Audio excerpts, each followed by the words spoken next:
2 বছর ধরে পৈতৃক ভূমি থেকে উচ্ছেদের নানাভাবে হয়রানি, প্রকাশ্য দিবালোকে হামলা, মারধর, টিনের ঘর, দোকান ঘর ভাঙচুর, গাছগাছালি কেটে সাভারের ঘটনায় আতঙ্কিত পরিবারের সদস্যরা পুলিশের কাছ থেকে কোনো আইনি সহযোগিতা না পাওয়ার অমরণ অনশনে বসেছে ভুক্তভোগীর পরিবারের সদস্যরা। সোমবার 2 জানুয়ারি সকালে চাঁদপুরের ফরিদগঞ্জ প্রেস ক্লাবের সামনে সড়কের পাশে থাকা অনশনে বসে। ওই সময়ে ভুক্তভোগী পরিবারের সদস্য ফয়েজ মৃধা, শেখ ফরিদ এবং তাদের পরিবারের শিশু সন্তান সহ অনশনে অংশ নেয়।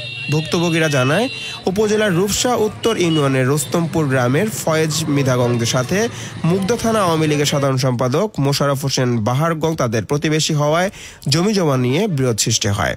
অনশনে অংশ নেয় ভুক্তভোগী শেখ ফরিদ মৃধাদের পরিবারের অভিযোগ, তাদের দখল ও দলিল মূলে বেশ কয়েকটি দাগে 48.62 শতক জায়গায় মালিক এবং এ পর্যন্ত দখল থেকে ভোগ করে আসছেন তারা।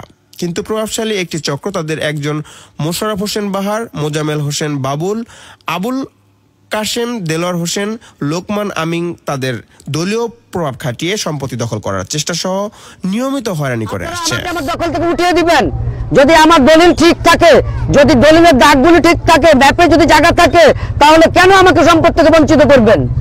আমি কেন দলিল করে সম্পদ নিলাম? আমি কি আইনি ঊর্ধ্বে নাকি? আজকে 3 বছর বাহার বাবুলের বিরুদ্ধে লড়াই করতেছি, তাদের কেন প্রতিবাদ নেই? তারা কেন কোনো প্রতিবাদ করে না? এইটা কিন্তু জাতির বিবেকের কাছে, এই জাতির বিবেকদের মাধ্যমে আমার প্রশ্ন। সর্বশেষ গত 20 ডিসেম্বর প্রকাশ্যে দিবালোকে তাদের সম্পত্তি দখলের চেষ্টায় অংশ হিসেবে হামলা, মারধর, টিনের ঘর, দোকান ঘর ভাঙচুর, গাছগাছালি কেটে সাভারের ঘটনা ঘটায়। ভুক্তভোগীরা নিরুপায় হয়ে 999-এ ফোন দিলে পুলিশ 2 দফা ঘটনাস্থলে গেলেও হামলা, ভাঙচুর ও গাছগাছালি কেটে নেওয়ার ঘটনায় অর্ধ অবধি কোনো মামলা হয়নি। ধন্যবাদ সাংবাদিক ভাইদের। যে ঘটনায় শেখ ফরিদের যে বিষয়টুকু, এটি উভয় পক্ষের জায়গা সম্পত্তি নিয়ে তাদের মধ্যে বিরোধ। এর আগে যে ফৌজদারি অপরাধগুলি হয়েছে, এই ব্যাপারে মামলা হয়েছে এবং আসামিও গ্রেপ্তার করে ডিবি আদালতে সোপর্দ করা হয়েছে।